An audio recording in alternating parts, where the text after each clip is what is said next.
గత ప్రభుత్వంలో వైఎస్ జగన్మోహన్ రెడ్డి అధికారం కోల్పోవడానికి ఉన్న అనేక రకాల ఫ్యాక్టర్స్లో ఈ ఉచిత ఇసుక విధానం విషయంలో లోకల్గా ఉన్నటువంటి ఎమ్మెల్యేలు చేసిన కొన్ని పనికిరాని పనులు కూడా ఒక కారణం అనేటువంటి ఆరోపణలు తీవ్రంగా ఉన్నాయి. ఫర్ ఎగ్జాంపుల్, ఇప్పుడు మీకు వాలంటీర్లను పెట్టారు, తద్వారా పెన్షన్లు ఇచ్చారు. అలా ఇచ్చినప్పుడు అవినీతికి తావు లేకుండా చూసుకున్నారు. డెఫినెట్లీ జగన్మోహన్ రెడ్డి ప్రభుత్వంలో పెన్షన్ల విషయంలో, వాలంటీర్ల విషయంలో ఎనీ ఫ్యాక్టర్స్లో అవినీతి అనేది ప్రజల కళ్ళకు కనపడలా. మరి ఎక్కడ చేశారు? మద్యం విషయంలో, ఇసుక విషయంలో చేశారు అనేటువంటి ఆరోపణలు తీవ్రంగా ఉన్నాయి. ముఖ్యంగా లోకల్ ఎమ్మెల్యేలు దోచుకోవడానికి ఇసుకను వాడుకుంటే, ఓవరాల్గా ప్రభుత్వంలో ఉన్నటువంటి పెద్దలు దోచుకోవడానికి మద్యాన్ని వాడుకున్నారు అనేది తీవ్రమైనటువంటి ఆరోపణ అయితే ఉంది. దాన్ని మరి కొత్త ప్రభుత్వం చేసింది కాబట్టి ఆరోపణని దాన్ని బయటపెడతారా ఏంటి కదా అనేది చూడాలి. అయితే ఈ రోజు నుంచి ఆంధ్రప్రదేశ్లో ఉచిత ఇసుకని ఇవ్వబోతున్నారు. 20 జిల్లాల్లో దాదాపు, అంటే రివర్ బెడ్స్ ఉన్నటువంటి జిల్లాలు 20 ఉన్నాయి. ఆ 20 జిల్లాల్లో కూడా 120 స్టాక్ పాయింట్లు పెట్టారు. మీకు భవన నిర్మాణ కార్మిక రంగం ఇబ్బంది పడడానికి కానీ, లేకపోతే ఇళ్ళు కట్టుకునే వాళ్ళు ఇబ్బంది పడడానికి, రియల్ ఎస్టేట్ వాళ్ళకి, ఇట్లా రకరకాల పీపుల్ ఇసుక మీద డిపెండ్ అయినటువంటి కుటుంబాలు చాలా ఉంటాయి. సో వాళ్ళకి అనుకూలంగా, వాళ్ళకి అనుగుణంగా ఈ యొక్క ఇసుక రవాణా ఉండేలాగా చర్యలు తీసుకుంటున్నట్టుగా తెలుస్తుంది.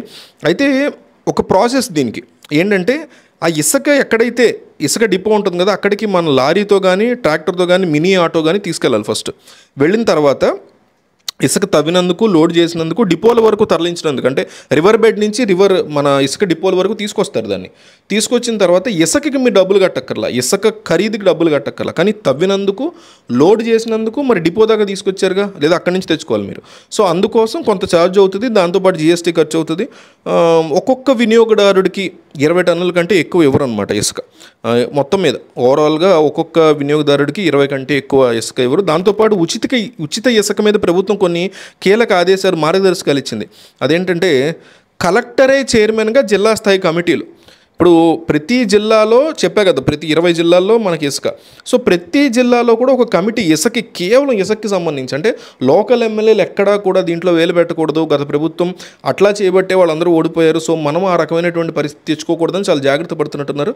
అందుకని కలెక్టర్ని చైర్మన్ చేస్తూ జిల్లా స్థాయిలో కమిటీలు, 20 జిల్లాలకి 20 కమిటీలు ఏర్పాటు చేశారు. ఇందులో ఎస్పీ, జేసీ, వివిధ అధికారులు ఉంటారు. అంటే joint collector, superintendent of police, మిగతా అధికారులు అందరూ కలిసి ఒక కమిటీ.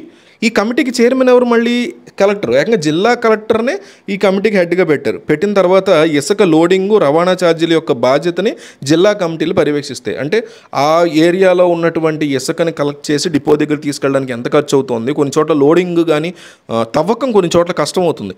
సో అట్లాంటిది ఎంత రేటు పెట్టాలి ఏంటి అనేది డబ్బులు బయటికి వెళ్లకుండా, ఏ ఎమ్మెల్యే ఇన్వాల్వ్ అవ్వకుండా చాలా సీరియస్ నిర్ణయాలు తీసుకున్నట్టు తెలుస్తుంది.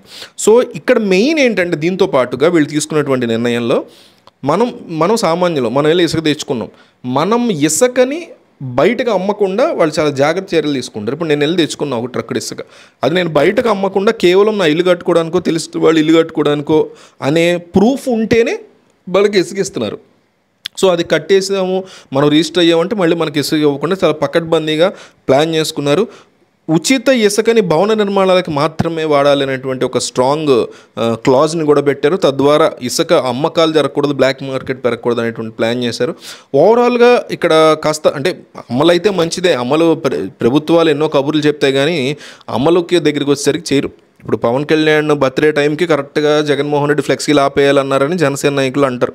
సరే, గతంలో జగన్మోహన్ రెడ్డి అన్నమాట వాస్తవం. సెప్టెంబర్ నెలకి ముందే అన్నారు ఆయన, ఆగస్టు ఆ టైంలో ఏమన్నారు, ఈ ఫ్లెక్సీలనే ఉండకూడదు రాష్ట్రంలో అన్నారు. ఆ తర్వాత అంతా ఉన్నాయిగా సిద్ధం సభలకు లేవు ఫ్లెక్సీలు, అంత ఆయన అన్న నెల రోజులకి బోల్డ్ ఫ్లెక్సీలు వచ్చాయి. సో చెప్పడం వేరు, నిజంగా ఇంప్లిమెంట్ చేస్తారా లేదా అనేది చూడాలి. సో వీళ్ళు ఏం చేస్తారో తెలియదు కానీ ప్రాసెస్ అయితే ఇది. ముందు ఇసుక డిపోలు అనేసి ఉంటాయి మీ జిల్లాలో, అక్కడికి వెళితే డైరెక్ట్గా వెళ్ళాలి, ఆన్లైన్ కాదు. ఇంకా ఆన్లైన్ రాలేదు, ఇన్ఫర్మేషన్ వచ్చాక పెడతా వీడియో. డిపోకి వెళ్ళిన తర్వాత మనం ట్రక్ కానీ, లారీ కానీ, ఇవి కానీ తీసుకుని వెళ్ళిన తర్వాత అక్కడ ఒక వ్యవస్థని సిద్ధం చేసి ఉంచారు. తవ్వకాలు, లోడింగు, ట్రాన్స్పోర్ట్ అయిన తర్వాత మనం ఇసుకని తీసుకెళ్ళొచ్చు.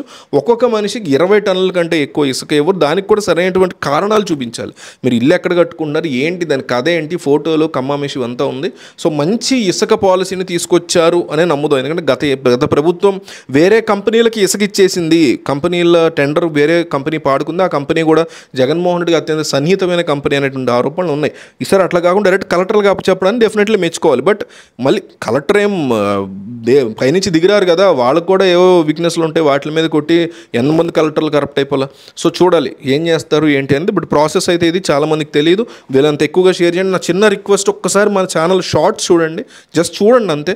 ఎన్నో రకాల బ్రేకింగ్ న్యూస్లు కానీ ఇట్లాంటి ఇన్ఫర్మేషన్ టైమ్లీ కానీ రాగానే వెంటనే నేను వీడియోలు చేస్తున్నా. 15 సెకండ్ల వీడియోల్లో మీకు బ్రేకింగ్ న్యూస్లు కానీ ఇన్ఫర్మేటివ్ వీడియోలు కానీ చేస్తున్నా. కాబట్టి సబ్స్క్రైబ్ చేసుకుంటే మాత్రం కంపల్సరీ బెల్ ఐకాన్ కొట్టండి. దానివల్ల మీకు వెంటనే అప్డేట్ వస్తుంది. లేదు కొట్టలేదంటే మీకు అప్డేట్ రాదు, దానివల్ల లేట్గా వస్తాయి న్యూస్లు.